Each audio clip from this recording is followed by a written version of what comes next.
welcome back to the channel. This week in this video I am going to be recreating a top that I saw Lisa from Blackpink wearing. I saw this top and it was the sleeves for me. Like, I love puff sleeves, so I saw it, I saw the sleeve and I was like, I have to recreate this. So it's a corset top made in this red bandana looking fabric. If you're someone who grew up in the 90s, you would recognize the, I want to call it like a parsley kind of print, but it looks like it's some kind of cotton woven fusion in terms of fabric. So I sourced a similar fabric. I'm going to be making patterns in this video, and I'm going to be hoping to get a very close recreation. If I know the name of the original designer, I'll tag it somewhere on the screen so you check out their work as well. And I'm excited. Let's just get into this video because I have to wear this top this week for a virtual summit. So I'm hoping this turns out nice enough, good enough that I can actually wear it. But with that being said, let's get into this tutorial. Shall we do this? Yes, let's do this. To help me have clarity, I'm just going to quickly go ahead and sketch the design of this top. Now the top has a square neckline and it is fitted on the body. It also has boning tunnels, which gives it a more structured fit. Then it has a puff sleeve that is then fitted around the wrist, so you have a little bit of dimension to the piece. Now I'm going to be attaching an open-ended zip on the back. And the materials I'm going to be using to create this top include this red cotton print, which I got from Etsy. I'm going to link all the materials that I used down below. I ended up getting about 3 meters, but only used about 2 for this top. I tried to get something as similar as possible, and this was the closest that I could find. I also got this black open-ended zip, which was roughly 14 inches long. And the great thing about this zip style is you're able to open the top entirely, fasten it up like this, and do up the zip on the center back of the top.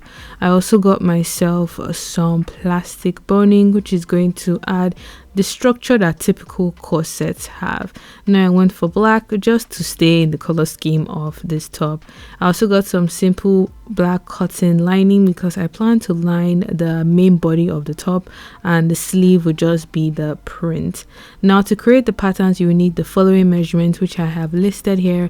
I do have a video where I show how to take your own measurements, so if you don't have an idea of how this works, please go check that out so you take accurate measurements on yourself or on your client.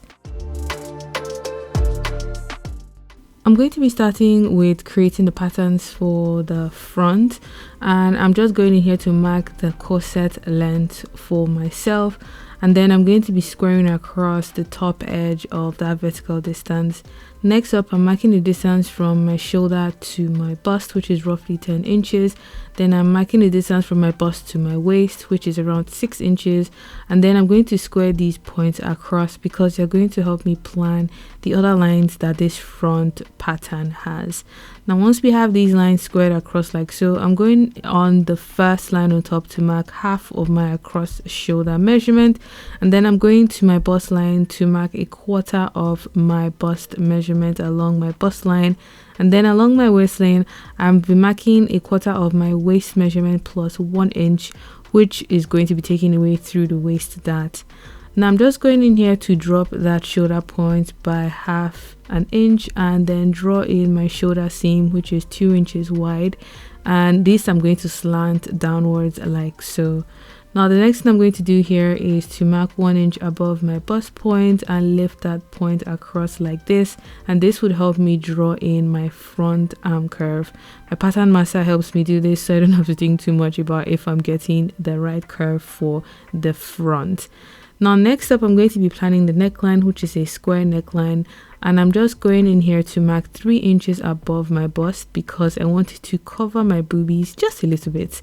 And then I'm going to square that point across like so, and along this line I am going to be marking 1/4 of my across chest measurement and connect that back to the shoulder line. Next up, I'm going to come down to my bust line and mark half of my nipple to nipple point. This is going to help me know where to place my dart. Now I'm just going to draw a vertical line that cuts through that point and divides my front into 2 panels. Now I'm just going to go along my waistline and mark 1/2 inch on both sides of that vertical line, and then I'm going to draw in a typical looking dart that goes from the point I just marked back to the bust point on both sides. And then on the neckline, because I don't want to have a lot of gaping happening, I'm going to take away 1 inch through this dart, so 1/2 inch on both sides, and connect that back to this point of the dart. Now this would help to prevent the neckline from being too wide, and even if you have the top all done later on and you find it a bit too wide, you can go back in and take away any excess. Now I'm just going in to draw the side seam of the top and then draw in the curved hemline. This I found a bit tricky to do because I wasn't sure the best way to do it, but I did it by hand first and then went in again with the curved end of my pattern master to have a more refined curve. Now I dropped the side seam lower by about 2 inches so it sits on a nice part of my waistline. Now I'm just drawing in the bottom of the dart so it goes to the bottom of the front panels like so.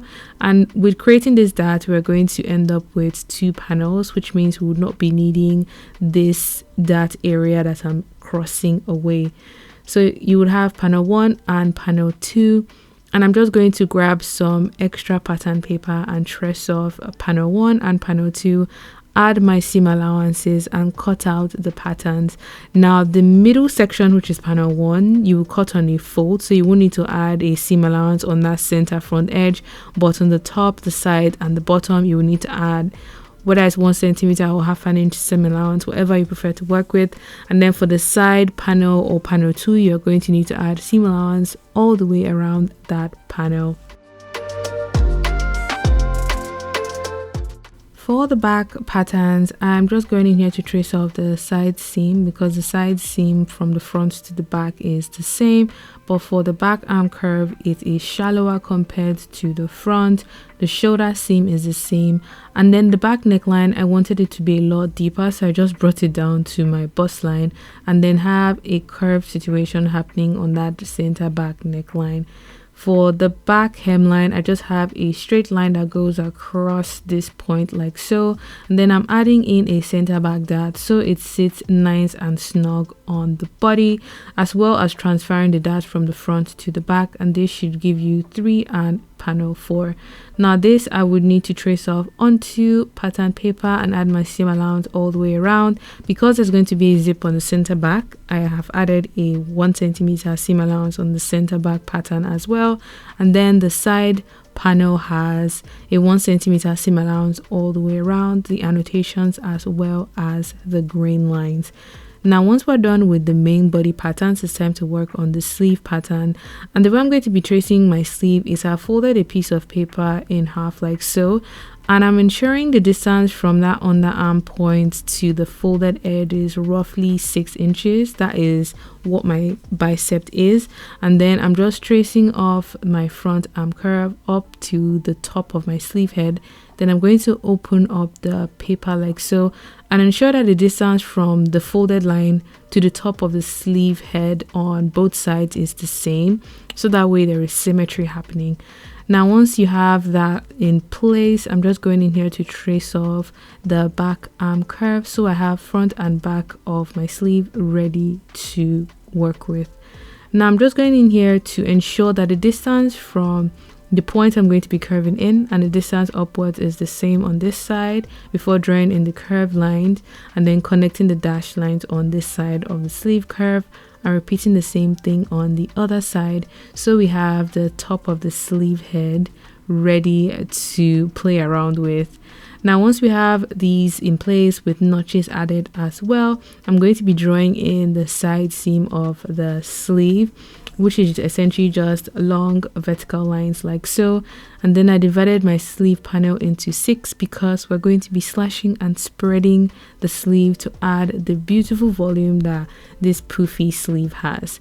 So I'm just cutting out the sleeve like so. I slashed and spread it, and then I've placed it over a large piece of paper. And then I'm going to be taping and spreading the panels. Now the panels I spread by 2 inches, but looking at this now, I'm realizing I should have spread them by like 3, 4, possibly 5 inches to really add a lot of volume into this particular part of the sleeve. It came out nice. It came out really cute. But if you want more drama, spread your panels even more than I'm spreading mine now. So once you have all of the panels spread and taped down in place, you will need to connect all the panels together along the edges, especially on the top where you've added a little bit of volume. This way, when you cut out the pattern, you have a cohesive curved line that connects all the panels together. So I'm going to need to do this for this side and the other side as well. I would also need to add seam allowances all the way around and ensure that I'm happy with the length of this top half of the sleeve. Now the top half of my sleeve, I wanted it to be about 20 inches, so it goes down to where my elbow is. You can decide to have your shorter or longer if you want, but I just added the difference to my pattern here. I just made it a little bit longer so it goes down to 20 inches length before drawing in the hemline of this top sleeve, adding my seam allowance and cutting out this particular sleeve pattern.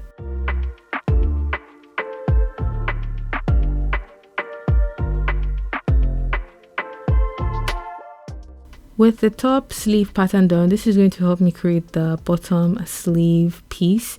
And to do that, you would need to trace off the hem or the bottom of this sleeve that we've done onto another piece of paper. Now I folded it in half so it just makes my life a whole lot easier, and then I'm just going to trace off this curved bottom edge like so, which is going to become the top edge of my bottom sleeve.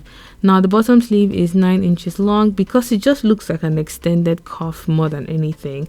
In terms of the hem width, it is 10 inches, which I've marked half of, and I'm just drawing in the hemline, the side seam, as well as adding a connecting notch, which would help me stitch the tops and bottom sleeve together later on in this project.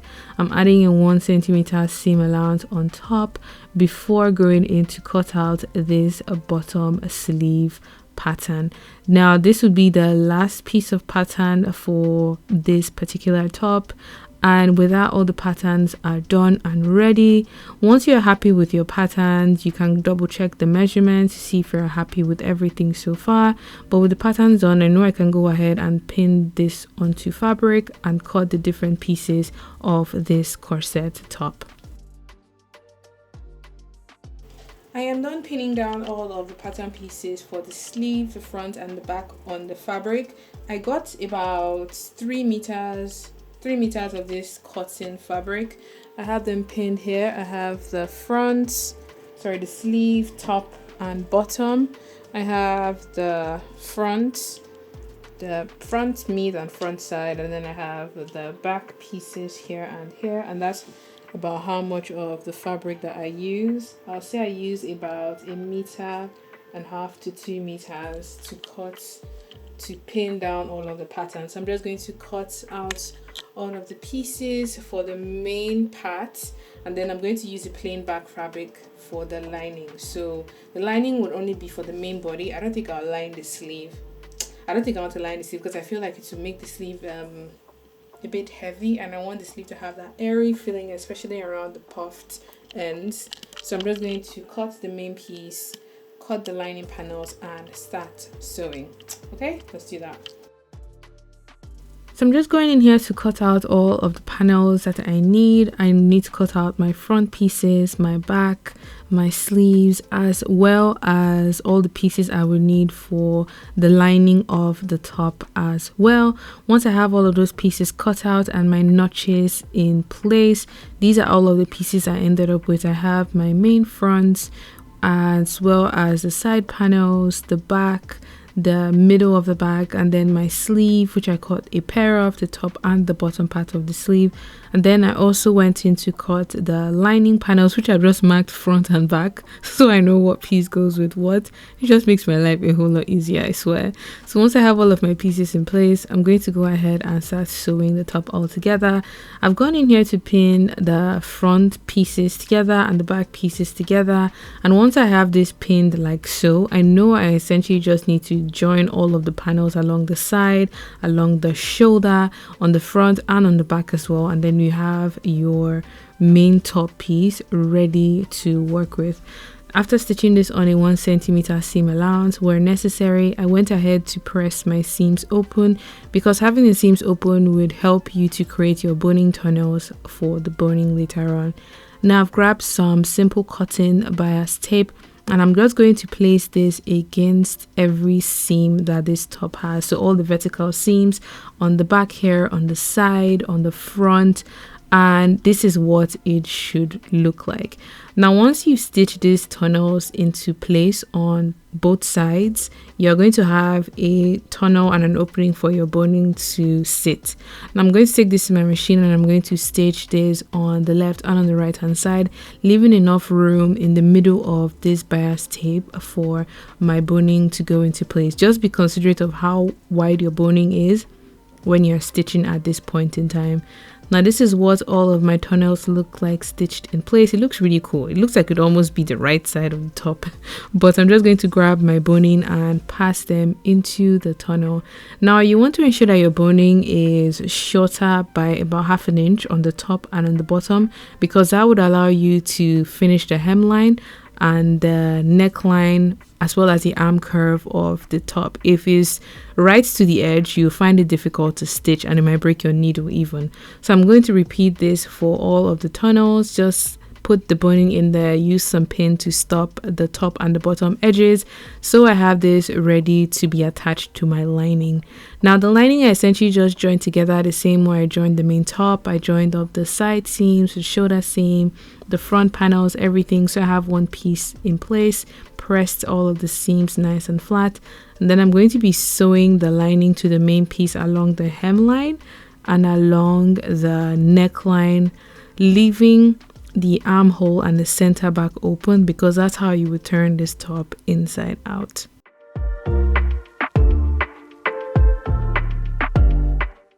Once I have everything pinned in place, I'm going to take this to my machine and stitch around the back neckline, around the sleeve on the neckline or the inner side, around the front neckline and down the other back neckline, but leave the armhole open and the center back open as well, as mentioned earlier on. I'll also stitch along the bottom to finish it off as well. I went ahead to turn this inside out and give it a nice press. I actually tried this on just to be sure that I was happy with the fit so far, and I highly recommend you do that at this point. So if you want to make any changes, you can do so at this point. Next up, I'm going to be working on the sleeve, and the first thing I'll need to do is to join the top and bottom sleeve together, and then with a loose stitch gather up the sleeve head into the armhole. And I'm just going in here to join the sleeve pieces first, and after doing that, overlock that seam. Do this for the left and the right sleeve. And after doing this, I'm going to go ahead to pull the loose stitch I did on my sleeve head, and this is going to gather all that volume that we added on the sleeve pattern to make a really nice puff that I love so much. Now once we have that done, I'm going to put right sides together of my sleeve and sew the side seams. Now once I stitch the side seam, I find that I'll be able to fit the sleeve into the armhole on a round, which I don't mind doing from time to time. It might be a bit trickier, but it's not the end of the world, I promise. After stitching up the side seam, I'm going in here to overlock it before fitting that into the armhole. At this point, you can give that seam a press just to relax any stitching or tension, and then I'm going to be pinning the sleeve into one armhole first. Stitch this all the way around on a 1 centimeter seam allowance and repeat the same thing on the other side of the sleeve. Now I'm just making my way all the way across, keeping most of the gather of the puff that the sleeve has on the top, so that's where like the volume actually forms. Now the next thing you need to do is to finish the center back, and for me I just folded and hemmed the center back instead of overlocking before going in here to attach my zip. And I'm cutting away any excess zip tape on top like so. Then I'm going to fold it over like this to finish off that top edge of the zip. I'm just going to add a few pins on this side and pin the other side of my open-ended zip before taking it to my machine to stitch the zip into the center back of this corset top. This I'll need to do for the left and for the right zip. And once I'm done fixing in the zip, the last thing I went in to do was to hem the bottom of the sleeve, so we have a nice, beautifully finished sleeve hemline on the top as well. So it's a couple of days after, and I am already wearing the top. I have an event today, so I knew it to be the perfect top to wear, but this is the finished outcome. As usual, I'll put up a clip here that shows you what the fit is like on the front and on the back, but this is how it turned out. I particularly love the fit around the waist. Like, everything is just nice and smooth. I like how it just dips slightly on the front, and it creates the illusion of a flatter tummy than I actually have, which I am here for. I'm not complaining. I also like the shape of the neckline. Square necklines is a style of neckline I typically don't make, or I just forget actually exist, but someone actually DM'd me asking, can you do a square neckline? And I was like, you know what? Why not? So I love the square neckline. It's very flattering on me. I think it's really flattering on a lot of like necklines and body types. This is the fit right here. Now, compared to Lisa's top, there are some very obvious differences, and I think I only realized when I had cut the fabric that I could have made the poof of the sleeve even poofier. So I only slashed and spread around this edge of the sleeve. And I think if I wanted the kind of volume that her top had, I should have spread the bottom as well, so you have that really balloon shape happening there. Now, if you want to do yours like that, you have the freedom to do so. Just remember to spread the bottom of the top part of the sleeve as well, and then you gather that back into this bottom half of the sleeve, because the sleeve has this top piece and the bottom piece, which we join together along this seam here. This is what it fits like. I'm particularly really happy with the outcome. Something else I would change is I find that the shoulder is a little bit too loose. It comes off like that, which I think could create a different style or allow me to wear it off the shoulder. But if you want it to sit really nice and smooth on your shoulder like this, you either need to pull it down like so, or you take a little excess away from the shoulder seam here. I'll say like ½ an inch on both shoulders, and you should be fine. But aside those little changes, I love the outcome. Ooh, yes. Oh god. I have a little bit of material left. I think I might tie a scarf for the actual event. I just thought I should come and show you guys what the finished top looks like. I'm actually in love. I'm not even going to hide it. This is so cute. It's so nice. But I hope you guys enjoyed this project. Another corset top. If you did, please let me know your thoughts in the comment section down below. Give this video a thumbs up because it helps my videos and it helps my channel get better reach on YouTube. And with that being said, subscribe before you leave if you haven't already, and I'll see you guys in my next one. Bye.